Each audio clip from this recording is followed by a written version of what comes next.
Yeah, 100%. So do you know what tools generators? They're using Palantir. Okay, and what else? There's other software programs, but I can't think of one that comes to mind. So it's called Project Cerebrus. Project Cerebrus. Yeah, it's a wrapper for XAI, which is a wrapper for browsing, right? He's a rapper for Grok. Or let's say it's Grok is a sidecar for Project Oh, I Cerebrus, see what you're saying.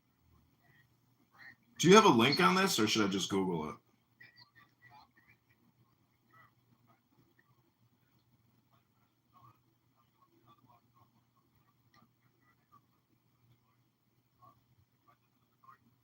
Yeah, I mean, I used to work uh, at a major federal agency, and I was touring a building with the head of that agency, and he was pitching Palantir to all the lawyers, and so that means he has, a direct relationship with Peter Thiel, and he's literally lobbying internally for Peter Thiel, and it turns out Peter Thiel won. So I can only imagine that Palantir is that they would put AI at the center of. I mean, isn't that the theory that all these major world governments are creating supercomputers and AI to essentially optimize and expand the power and influence and long term financial capabilities of the country? I mean, just in the same way that we would personally use an automated AI assistant to empower us. using AI as a financial arbitrage Right. to empower the propellant of the power of gaining power, right? Right. So like everything being chasing the GDP or whatever we're gonna say is the value assessment and the money revenue generating and the ability to buy more weapons so you can control, you know, your resource allocations. So Mm-hmm.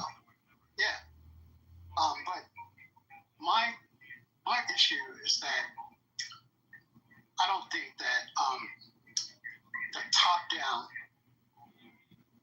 this structure should be in place. I think Doge should be a plugin, and a Mm-hmm. lot of us thought that Doge was a plugin, but the problem is that Doge itself makes the decisions as well as executes.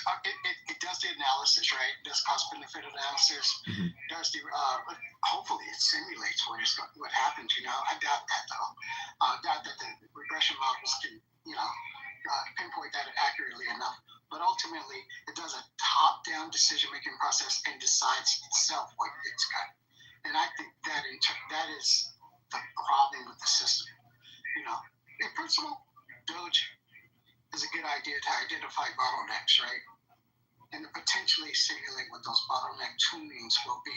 But then you need to test those one at a time, and you need to test those independently. That's my thing. The process methodology is flawed to a minor degree, and the decision making is flawed to a major degree. Mm.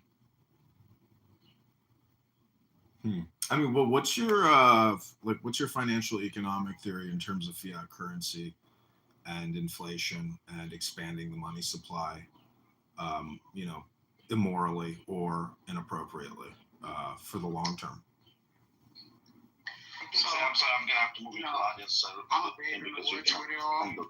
So I'll be honest with you, I'm way more fluent and competent and expert on the tech side. So I'm just sort of ramping up my capabilities and knowledge in that area. So I defer to you for I mean, advice you on that. understand how Congress and the Federal Reserve are involved in a conspiracy to essentially inflate the money supply. I mean, since the Yeah, creation yeah, of the Federal yeah. Reserve. So let me say the general understanding is that um, our national debt is generated because we spend more money than we're bringing in. Our trade deficits are because we are consuming everything and we're not making everything, and other countries are making everything